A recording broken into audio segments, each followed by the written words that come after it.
Continuamos en propiedades mecánicas, estamos viendo esfuerzo de formación.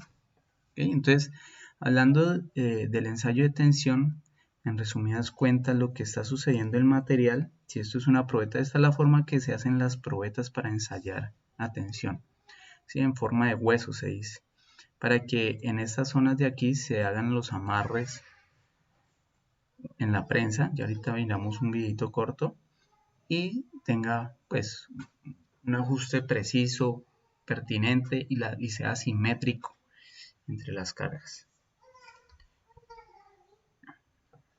Entonces, lo que está sucediendo en el material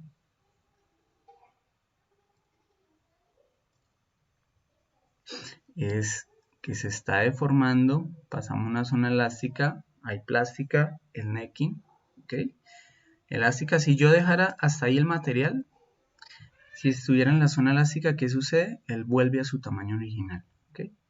Pero si sigo estirando, ejerciendo fuerza, el material ya pasó la fluencia, empieza a deformarse plásticamente y empieza a formar la zona donde va a fallar, ¿okay? Entonces ahí lo vemos de diferentes formas, dependiendo de la velocidad, dependiendo de la fuerza que se aplique también, va a influenciar en cómo se va a formar el material. ¿Okay? Aquí hay un videito corto de cómo se hace un ensayo de tensión.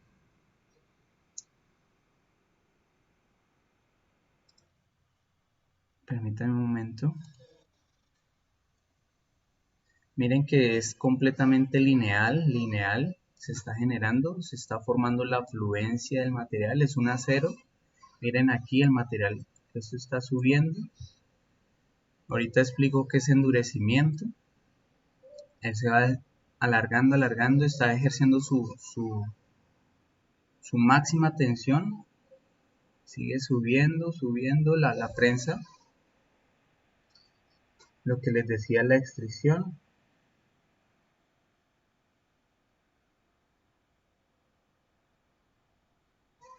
Llega a su esfuerzo máximo. Miren que ya casi se vuelve constante ese esfuerzo.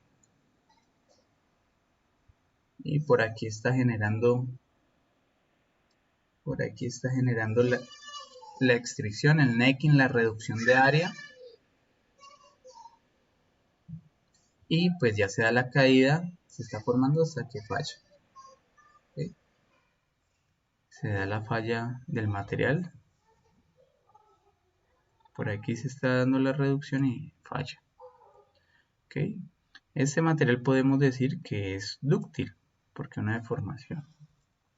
¿Okay? Aquí hay un ensayo de compresión.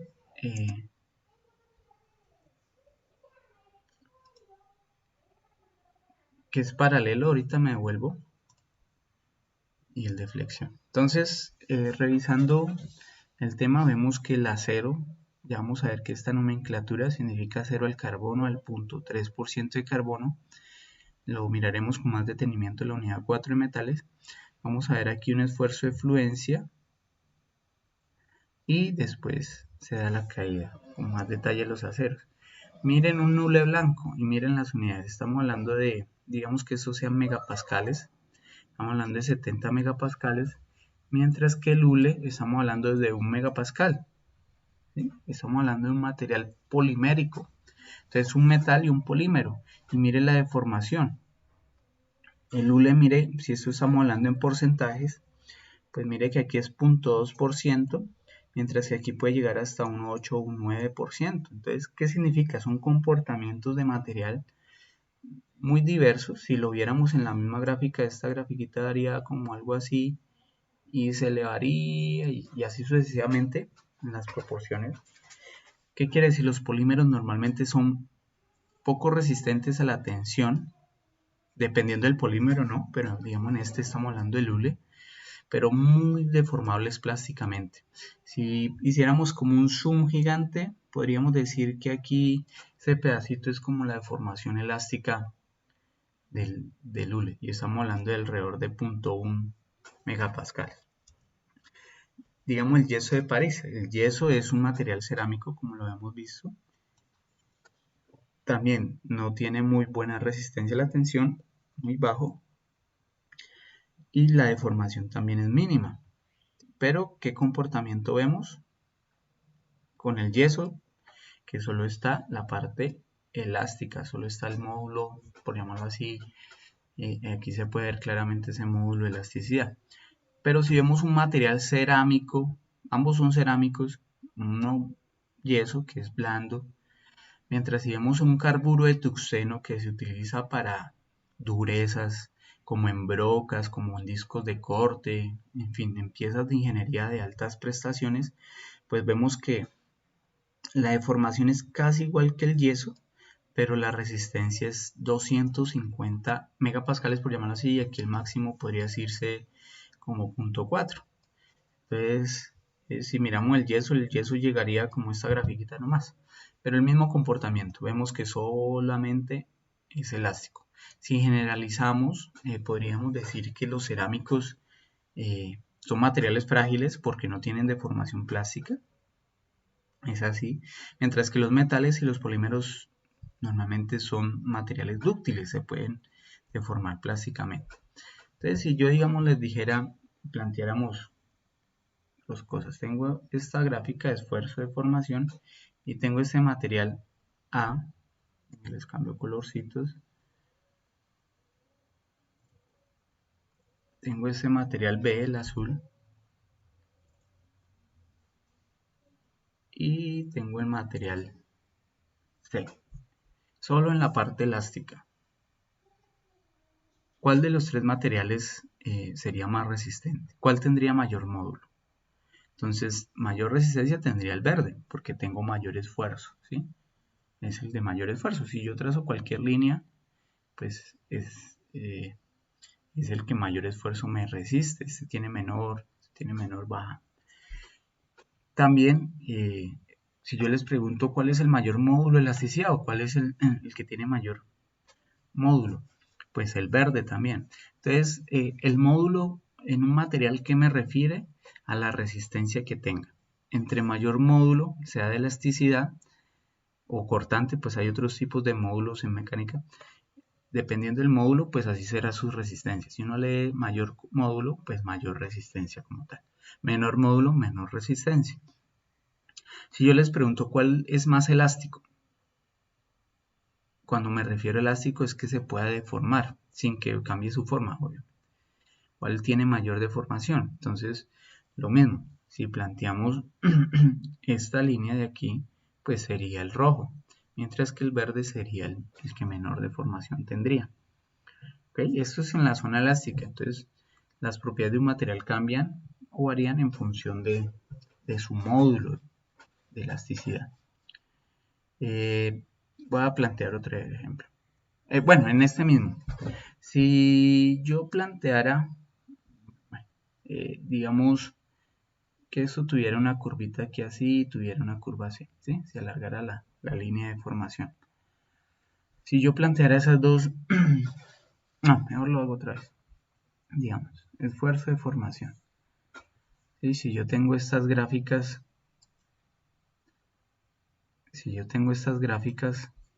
y una hace esto, otra hace esto y otra hace esto, ¿cómo podría yo establecer cuál es metálico, cuál es cerámico, cuál es polímero? Entonces entendemos que los plásticos se deforman demasiado, entonces yo podría decir que este tendería a ser un plástico, un polímero, este tendería a ser un metálico tiene deformación plástica también, y ese que no tiene deformación plástica pues sería un cerámico, es frágil. Por la gráfica yo puedo conocer que la deformación frágil o dúctil. Hay personas que se especializan en fallas de materiales cuando hay terremotos, problemas, catástrofes, terrorismo, lo que sea, o simplemente fallas industriales también. Y se empieza a analizar si el material es el adecuado por el tipo de falla. Ejemplo, si los cables que les ponía en el anterior video del ascensor tienden a ser frágiles, no tienen una deformación plástica o elástica adecuada, pues eso se va a notar en el tipo de falla y por eso cae el ascensor o falla el ascensor. o digamos cuando un material tiene que ser deformable plásticamente y al contrario lo fragilizan y, y pues se quiebra, ¿ok? O que tenga que quebrarse y se fue de forma plásticamente. Hay diferentes maneras de analizar. Si miramos, digamos, la última grafiquita aquí de esfuerzo de formación,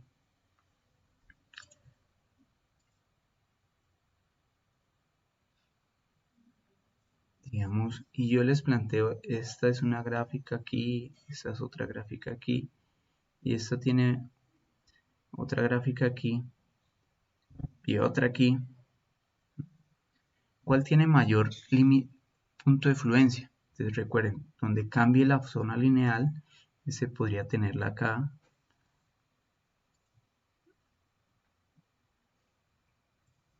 este podría tener la zona de fluencia aquí, ese podría tenerla acá, este aquí y este aquí. Entonces ustedes miran el que mayor esfuerzo. Entonces en este caso sería el último, el A.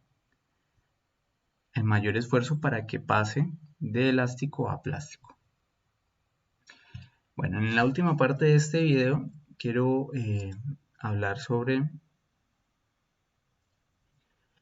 el endurecimiento del trabajo. ¿Qué significa? Este principio eh, es lo que establece para que se puedan formar, como les decía antes, papel aluminio, cables eléctricos, el cobre, poderlo estirar en esas barras, convertirlo en cables, o las láminas de aluminio, convertirlas en esas platinas en laminitas muy pequeñas. Ya me centro en la parte derecha. Y pues tenemos la gráfica, digamos, del aluminio como la habíamos visto. Aquí pasa, acuérdense, este sería el esfuerzo de fluencia inicial. Y lo que yo hago, que es el endurecimiento por trabajo, aplico más fuerza al material y la dejo. Ceso esa fuerza. Y como cesa, como deja de aplicarse esa fuerza, es lo que estoy haciendo aquí, está sucediendo aquí en este video, está sucediendo el material fuerza a fuerza y se deja de aplicar. Hay un cambio, hay una deformación plástica del material y se deja de aplicar completamente. Entonces cuando se deja de aplicar, acuérdense que el módulo no cambia, lo único que yo hago es trasladar, o sea, la pendiente no cambia. Lo que estoy diciendo no es que haga así el material, esto no sucede en el material eso. Cambio de color. No sucede eso. O sea, yo no estoy hablando de que la pendiente cambie, no, sino que se va trasladando y así sucesivamente. Si vuelvo a pasar por otro rodillo, pues vuelve a pasar y así sucesivamente. Lógico que estos cambios, pues en esta parte de la gráfica los estoy ampliando, pero se hacen muy pequeñitos. Entonces, si vemos la gráfica como que se corriera y el punto de fluencia se corre. Entonces, significa que el material, a medida que yo aplico estos esfuerzos, va aumentando su esfuerzo de fluencia, se va volviendo más fuerte.